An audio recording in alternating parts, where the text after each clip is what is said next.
real-time core workout. I'm going to go through this one time just because my storage is full on my phone and I seem to be getting cut off. I'm getting a new phone in a couple of days, so this won't be an issue hopefully in the next couple of weeks. But what I would love for you to do is then redo this workout at least 2 more times. So let's see how long it takes, and then this is the first time that I've done this workout, so this is always an interesting challenge. My core is actually probably my weakest link in my body, and so let's see how this goes. Hopefully you're warm, and if you're not, make sure you are. We're going to do the exercises in the proper order for core, right? We want to focus on doing the weak ones first, so the obliques, the lower abs, then the upper abs, not the other way around. So that's a key tip if you're not aware of that. If you're doing extra core exercises, which you really don't need to do, especially if you're lifting heavy, your core is engaged through those heavy lifts. That's why you don't really need to do a lot more extra stuff, but I know how much we love to do focused core, as I probably should as well.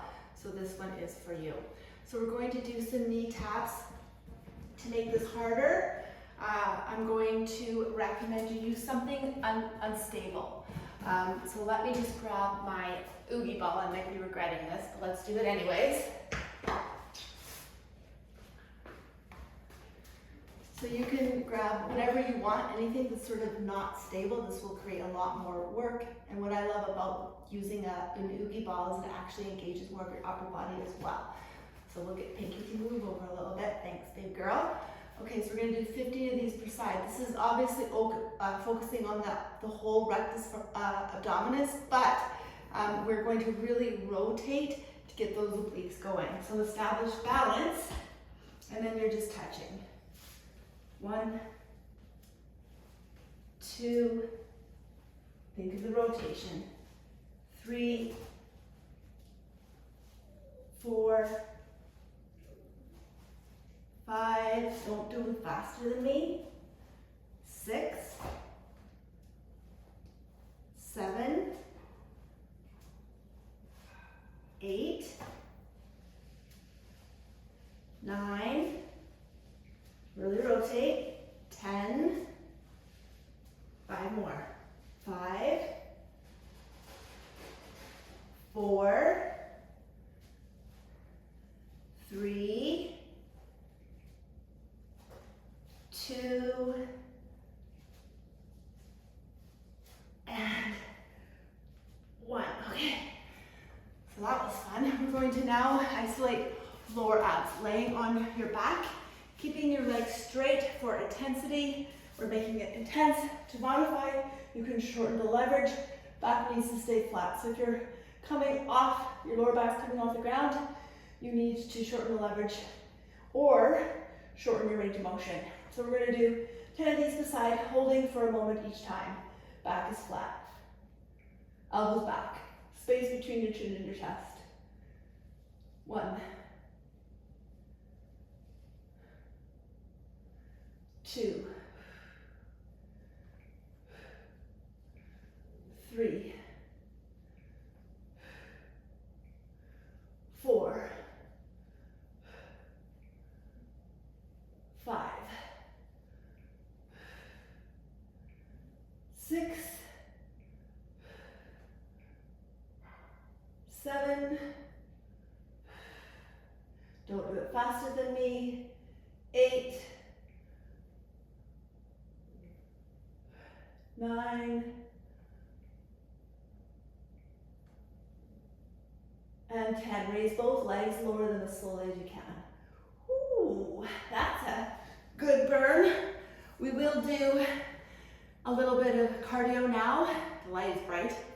Just to give the abs a little bit of time to recover. So you can just stand and recover, or give yourself a nice stretch, or you can join me in some side curtsies. Okay, I'm going to do this just for some agility work. Now, obviously, I don't want to disrupt Miss Pink, so I'm going to modify these a little bit. But the goal here is to really go from one end of the rug or your yoga mat, stick it, establish balance. Okay, so we're going to do, how many of these? 20 per side, no, 20 total, 10 per side. So I really want you to think of distance here. 1, stick it. I'm doing a terrible job. 3,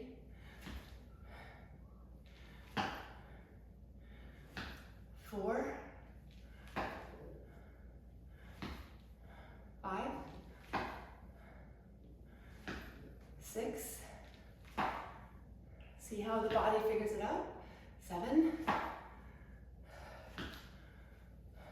8,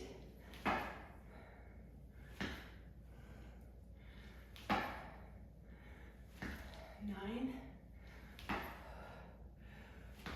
and 10. You will feel that in the glutes, more active recovery. Okay, now we're going to do the ab ball rollout. So modification to what my favorite core movement is typically I do it seated on the ball and roll out, but we're going to switch it up today, and keeping your heels down, we're going to see if we can roll this ball all the way up, staying in contraction, so there's no work here, right? So stay under that movement of work. So if you come up all the way, you're recovering and taking a rest. So stay under tension, and then you're going to roll that ball down. And so I wrote 5 to 10 because I had no idea how I was going to feel. 3, so certainly feeling at heels need to stay down. If they can't and you're not doing it, just do a small kind of crunchy, okay? Or get rid of the ball altogether and modify, just do a small little pulse movement. Okay, you'll get there through consistency.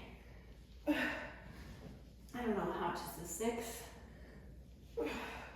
Another thing I should remind you of is to control on that eccentric, right? So you can be more powerful concentrically, but I want to see control on that eccentric. You're stronger on that down phase. This is what's going to improve your strength. So that's probably 10, but I actually feel like I could do more. I may as well. And I am going to pause this and do another round as well. Okay, so just in case you decide not to, you probably should do that as well. So I just cheated there, right? I'm coming up and recovering. So I'm going to force myself to do 2 more properly. Slow and controlled. The last 2 have to be a challenge. You know that saying, if it doesn't challenge you, it's not changing you? Kind of true, unfortunately. So then we're going to move right into my favorite plank combo. You're going to go into a plank onto this ball. It's unstable, right? So it makes it harder. If you don't have a ball, let's do this on the ground. And so we're not wasting too much time, I want you to do some type of movement. So you're either coming up and down, or you're doing circles.